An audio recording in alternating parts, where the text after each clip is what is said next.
Good morning. Dr. Jensen's office. How may I help you? Hello. I would like to make an appointment to see Dr. Jensen, please. Have you been in to see Dr. Jensen before? Yes. I have. I had a physical test last year. Fine. What is your name? My name is Matthew.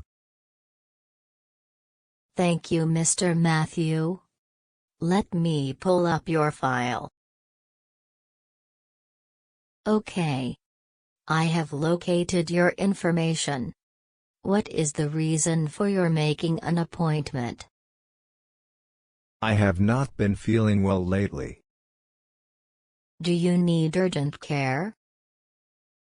No. Not necessarily. But I would like to see the doctor soon. Of course. How about next Monday? There is a slot available at 10 in the morning. I'm afraid. I am working at 10. Is there anything available after 3? Let me see.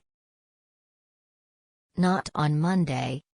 But we have a 3 o'clock opening next Wednesday. Would you like to come in then? Yes. Next Wednesday at 3 would be great. All right. I will pencil you in for 3 o'clock next Wednesday. Thank you for your help. You are welcome. We will see you next week. Goodbye. Goodbye.